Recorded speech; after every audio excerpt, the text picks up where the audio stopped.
எண்ணத்தை மாற்றும் வழி. புத்தர் கூறிய மனக்கட்டுப்பாடு ரகசியம். புத்தர் கூறுகிறார், மனிதனின் வாழ்க்கையை மாற்றுவது வெளி உலகம் அல்ல, அவனுடைய எண்ணங்கள்தான்.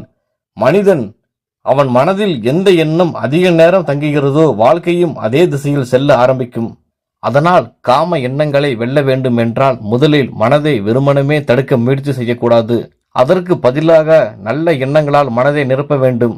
ஒரு அறையில் இருள் இருந்தால் இருள் போக வேண்டும் என்று கத்தினால் இருள் போகாது. ஆனால் ஒரு சிறிய விளக்கை ஏற்றினால் இருள் தானாக மறைந்துவிடும். ஒரு மனிதன் தினமும் என்ன பார்க்கிறான், என்ன கேட்கிறான், யாருடன் பழகுகிறான், என்ன நினைக்கிறான், இவை அனைத்தும் அவனுடைய மனதை உருவாக்குகின்றன என்று புத்தர் கூறுகிறார். அதனால் மனதை பாதுகாப்பது மிகவும் முக்கியம். தீய எண்ணங்களை உருவாக்கும் விஷயங்களில் இருந்து மெதுவாக விலக வேண்டும். அதற்கு பதிலாக நல்ல புத்தகங்கள் படிக்கலாம், தியானம் செய்யலாம், உடற்பயிற்சி செய்யலாம், இயற்கையை ரசிக்கலாம், குடும்பத்துடன் பேசலாம், நல்ல இலக்குகளை அமைக்கலாம். மனம் ஒரு தோட்டம் போன்றது. நல்ல விதைகள் விதைத்தால் நல்ல மரங்கள் வளரும், கெட்ட விதைகள் விதைத்தால் முட்கள் வளரும். புத்தர் இன்னொரு முக்கியமான விஷயத்தையும் நமக்கு சொல்கிறார். நீ என்ன நினைக்கிறாயோ அதுவாகவே மாறுகிறார். அதனால் என்னால் முடியாது என்று நினைப்பதை விட என்னுடைய மனதை நான் கட்டுப்படுத்த முடியும் என்று தினமும் மனதுக்குள் சொல்லிக் கொள்ள வேண்டும். ஆரம்பத்தில் கஷ்டமாக இருந்தாலும் மெதுவாக மன மாற்றத்தை ஏற்க ஆரம்பிக்கும். ஒரு காட்டு யானையை ஒரே நாளில் அடக்க முடியாது. ஆனால் தினமும் பொறுமையாக பயிற்சி கொடுத்தால் அது அமைதியாகிவிடும். அதே போல மனமும் மெதுவாக கட்டுப்பாட்டுக்கு வந்துவிடும்.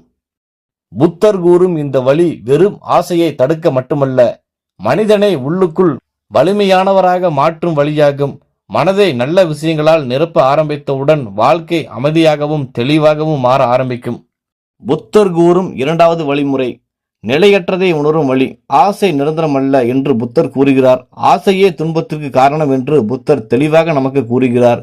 புத்தரின் மிகப்பெரிய போதனைகளில் ஒன்று, இந்த உலகத்தில் எதுவும் நிரந்தரமல்ல என்பதுதான். அழகு, இன்பம், ஆசை, கோபம், துக்கம் இவை அனைத்தும் சில நேரங்கள் மட்டும் இருக்கும். மனிதன் இதை மறந்து விடுவதால் தான் அவன் மனம் அடிக்கடி ஆசைகளில் சிக்கிக் கொள்கிறது என்று புத்தர் கூறுகிறார். ஒரு பூ இன்று மலர்கிறது, சில நாட்களில் அது வாடி விழுந்து விடுகிறது. அதே போல உடலில் அழகும் இன்பும் ஆசைகளும் நிரந்தரமானவை அல்ல. காம எண்ணங்கள் வரும்போது மனம் அந்த ஆசையில்தான் வாழ்க்கையின் பெரிய இன்பம் என்று நம்ப ஆரம்பிக்கிறது. அதனால் புத்தர் கூறுகிறார், அது ஒரு அலை மாதிரி, சில நிமிடங்களில் அது தானாக மறைந்து போகும். நாம் அந்த எண்ணத்தை பிடித்து வைத்துக் கொள்வதுதான் அது பெரிதாக மாறுகிறது. வானத்தில் மேகம் வருவது போல எண்ணங்கள் வந்து போகிறது. எந்த மேகமும் வானத்தில் நிரந்தரமாக தங்காது. அதே போல எந்த ஆசையும் நிரந்தரமல்ல என்பதை புரிந்து கொண்டால் மனம் மெதுவாக அமைதியாக ஆரம்பிக்கும். புத்தர் மனித உடலை பற்றியும் சிந்திக்க சொல்கிறார். இந்த உடல் ஒரு நாள் முதுமை அடையும், பலவீனமாகும், இறுதியில் மறைந்து போகும். இதை உணர்ந்தால் உடலின் மீதான அளவுக்கு மீறிய பற்றுதல் குறையும். மனிதன் உடலின் அழகை மட்டும் பார்த்து ஆசையில் மூழ்காமல் வாழ்க்கையின் உண்மையை புரிந்து கொள்ள ஆரம்பிப்பான். இதுவே அறிவின் தொடக்கம் என்று புத்தர் நமக்கு தெளிவாக கூறுகிறார். ஆசை என்பது தண்ணீர் குடித்தும் தீராத தாகம் போல. சில நிமிட இன்பத்திற்காக மன அமைதியை இழக்க வேண்டாம் என்று புத்தர் எச்சரிக்கிறார். மனம் அடிக்கடி இது நிரந்தரமல்ல என்று நினைக்க ஆரம்பித்தால் ஆசையின் வலிமை மெதுவாக குறைய ஆரம்பிக்கும். வாழ்க்கையின் உண்மையை புரிந்த மனம் அதிக அமைதியுடன் தெளிவுடன் வாழும். புத்தர் கூறும் மூன்றாவது வழி, தனிமையை தவிர்த்து பயனுள்ள செயல்களில் ஈடுபடும் வழி. புத்தர் கூறுகிறார், சோம்பேறித்தனமான மனம்தான் ஆசைகளின் வீடு. மனம் வேலையில்லாமல் காலியாக இருக்கும்போது தேவையற்ற எண்ணங்கள் அதிகமாக வரும். அதனால் மனிதன் தனது உடலையும் மனதையும் பயனுள்ள செயல்களில் ஈடுபடுத்திக் கொள்ள வேண்டும். ஓடும் நதியில் அழுக்கு தங்காது, நின்ற நீர்தான் துர்நாற்றம் கொடுக்கும். அதே போல செயல்படும் மனம் தெளிவாக இருக்கும். ஆனால் சோம்பேறி மனம் ஆசைகளில் சிக்கிக்கொள்ளும். ஒருவர் அதிக நேரம் தனியாக இருந்து எதுவும் செய்யாமல் இருந்தால் மனம் பழைய நினைவுகள், ஆசைகள், கற்பனைகள் போன்றவற்றை உருவாக்க ஆரம்பிக்கும். அதனால் புத்தர் ஒழுக்கமான வாழ்க்கையை பரிந்துரைக்கிறார். அதிகாலை எழுந்து உடற்பயிற்சி, தியானம், கல்வி, வேலை, சேவை, குடும்ப பொறுப்பு இவை அனைத்தும் மனதை வலிமையாக்கும். உடல் சோர்வாக இருந்தாலும் மனம் தெளிவாக இருக்கும். புத்தர் கூறுகிறார், மனிதன் தன்னை விட பெரிய நோக்கத்திற்காக வாழ ஆரம்பித்தால் சிறிய ஆசைகள் அவனை கட்டுப்படுத்த முடியாது. அதனால் ஒரு இலக்கு வேண்டும். அது கல்வியாக இருக்கலாம், தொழிலாக இருக்கலாம், ஆன்மீகமாக இருக்கலாம், குடும்ப முன்னேற்றமாக இருக்கலாம். இலக்கு இல்லாத மனம்தான் ஆசைகளின் பின்னால் ஓடும். தினமும் சிறிய நல்ல பழக்கங்களை உருவாக்கினால் மனம் மெதுவாக மாற்றமடையும். ஆரம்பத்தில் ஆசைகள் வலிமையாக தோன்றினாலும் ஒழுக்கமான வாழ்க்கை மனதிற்கு புதிய சக்தியை தரும். இறுதியில் மனிதன் தனது மனதை வென்ற உணர்வை பெறுவான். புத்தர் கூறும் 4வது வழிமுறை சுவாச தியானத்தில் மூலம் மனதை அமைதிப்படுத்தும் வழி. புத்தர் அதிகமாக கற்றுக் கொடுத்த தியானங்களில் முக்கியமானது சுவாச தியானம். மனிதன் தனது மூச்சை கவனிக்க ஆரம்பித்தால் மனம் மெதுவாக அமைதியாகும் என்று அவர் கூறுகிறார்.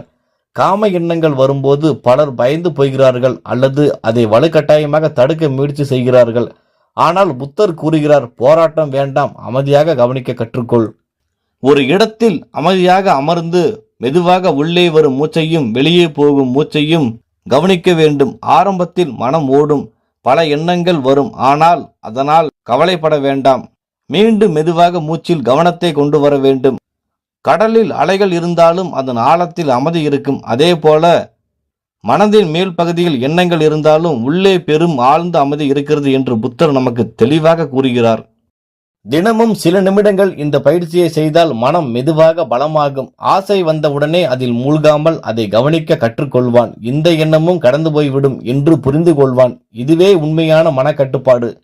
புத்தர் கூறுகிறார், மனதை வெல்வது உலகத்தை வெல்வதை விட பெரிய சாதனை. 1000 போரில் வெற்றி பெற்ற மனிதனை விட தனது மனதை வென்ற மனிதனே உண்மையான வீரன். சுவாச தியானம் மனிதனுக்கு அந்த உள்ளார்ந்த வலிமையை தருகிறது.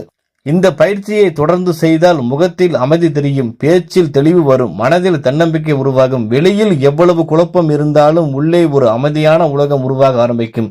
இதுவே புத்தர் காட்டிய உண்மையான வழிமுறை.